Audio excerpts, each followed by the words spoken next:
Welcome to talking point reviews and more with Bollywood spy यानी कि RJ Divya soul कामा। चलिए अब बात करते हैं Farhan Akhtar, Mrunal Thakur, Paresh Rawal star of film Toofaan के बारे में। मिड 60s के एरा में दारा सिंह ने एक फिल्म की थी जिसका नाम था बॉक्सर। इस फिल्म के पहले दारा सिंह रेसलिंग टाइप की एक्शन फिल्में किया करते थे और इस फिल्म में फुल फ्लेज बॉक्सर का रोल निभाया था। इसके बाद जब हॉलीवुड में सिल्वेस्टर स्टैलोन की फिल्म रॉकी आई तो बस उसके बाद हमारे यहाँ कई हीरोज ने अपनी अपनी फिल्मों में बॉक्सिंग इंक्लूड कर दिया था। इनके साथ साथ कुछ फिल्में जैसे कि धर्मेंद्र की मैं इंतकाम लूंगा and boxer starring Mithun Chakraborty और out and out boxing based films. 90s के दौर में तो और भी कई फिल्मों में बॉक्सिंग मैचेस दिखाई गई थी जिसमें आमिर खान, सनी देओल, गोविंदा, चंकी पांडे, इन सब एक्टरों को भी बॉक्सिंग करते हुए दिखाया गया था। लेकिन बदलते वक्त के साथ साथ जब स्पोर्ट्स बेस्ड फिल्मों का दौर आया और बायोपिक्स का दौर आया तो हमने कुछ अच्छी फिल्में देखी। मैरी कॉम, अपने, लाहौर एंड फ्यू मोर। सभी स्पोर्ट्स बेस्ड फिल्मों में we got to see film such as Dangal, Bhaag Milkha Bhaag, Sultan and few more films. और अब the latest to join this list is Farhan Akhtar star of film Toofan. तो चलिए जानते हैं कि क्या ये तूफान वाकई में एक तूफानी फिल्म साबित होगी या फिर ये भी उन फिल्मों में से एक होगी जो कि हॉलीवुड की किसी फिल्म की वीक क्लोन होती है।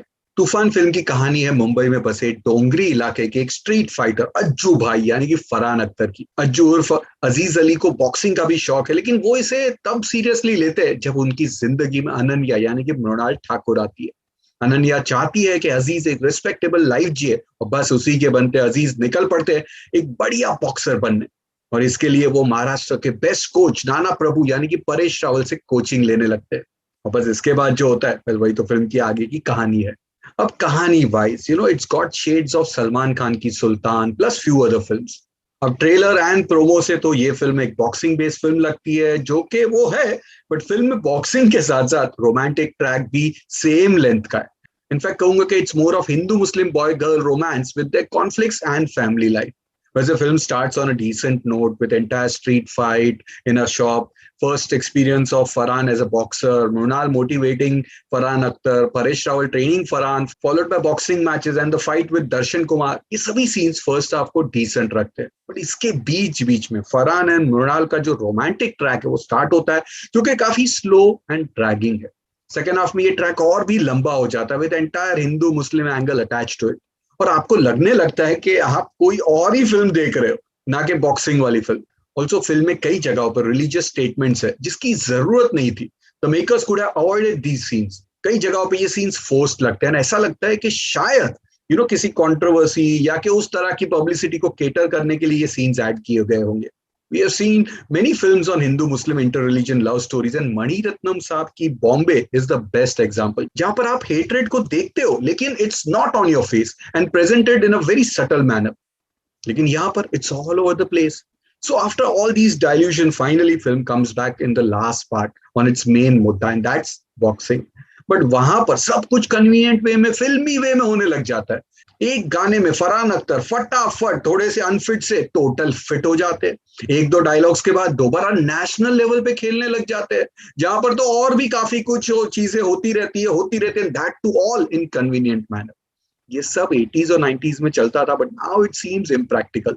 ये कोई छोटी मोटी मैच नहीं है बट नेशनल लेवल की मैचेस है जहां पर एक आउट ऑफ शेप बॉक्सर को इसमें घुसना is a very very tough task और यहाँ पर सब कुछ चुटकी बजा के विदाउट एनी हार्डशिप हो जाता है। इवन परेश रावल फिल्म के एंड में नेशनल लेवल के कोच अचानक से बन जाते हैं तो ये सब हजम नहीं होता। हाँ, सेकेंड हाफ में परेश रावल एंड छोटी बच्चे का जो एक आध इमोशनल सीन है, ट्रैक है, वो डिसेंट है, followed by few more scenes but not what we expect from a sports based film. Dialogues की बात करेंगे तो अच्छे है, सिनेमाटोग्राफी भी ठीक ठाक है, बट हाँ फिल्म नीडेड स्ट्रिक्ट एडिटिंग। जिसकी जो लंबाई है वो तकरीबन 2 घंटा 40 मिनट के आसपास है और कई सीन्स चलते ही जाते थोड़ा टाइट हो सकता था। अब म्यूजिक की बात करेंगे तो फिल्म में कई गाने हैं लेकिन बेगानी शादी में इज अ मस्त masala song having fully massy feeling. But my favourite song is O Ananya जो कि काफी प्यारा गाना है and is a very beautiful song matching the standards of Shankar Ehsaan Loy. तूफान का जो टाइटल ट्रैक है वो भी डिसेंट है, उसके अलावा बाकी के गाने may be couple of times सुनेंगे तब पता चलेगा बट फिल्म में ठीक ठाक थे। अब डायरेक्शन की बात करेंगे तो इस फिल्म को उस डायरेक्टर ने बनाया जिन्होंने रंग दे पसंद थी, अक्स, भाग मिल्खा भाग, दिल्ली 6 जैसी हार्ड हिटिंग फिल्में बनाई थी एंड उसके बाद of course he made Mirzya and मेरे प्यारे प्राइम मिनिस्टर। बट यहाँ पर राकेश ओम प्रकाश मेहरा का टच मुझे बहुत ही कम जगह पे दिखाई दिया। Hardship, hard hitting factor hardly है। हाँ, पार्ट्स में बॉक्सिंग रिलेटेड सीन्स अच्छे हैं, बट वहीं पे हिंदू मुस्लिम वाला जो एंगल है वो थोड़ा फोर्स्ड लगता है, ना ही हार्ड हिटिंग। बट ओवरऑल उन्होंने एक वॉचेबल फिल्म बनाई है जो कि और भी अच्छी बन सकती थी।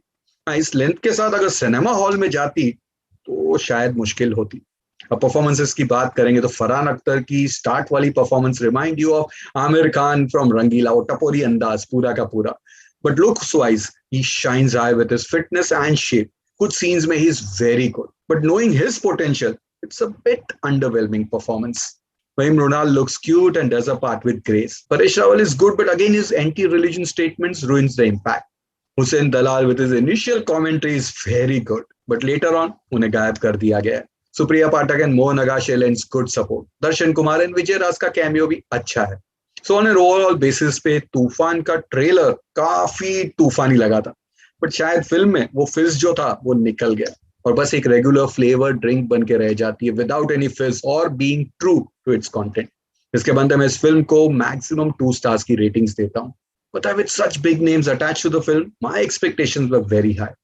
Okay, anyways, all you Farhan, Mronal and Paresh Rawal के fans do watch this movie और देखकर हमें बताइए कैसी लगी ये फिल्म। मिलते हैं जल्द एक नई फिल्म के रिव्यू के साथ only on talking point reviews and more with Bollywood spy यानी कि आरजे दिव्य सोल कामा।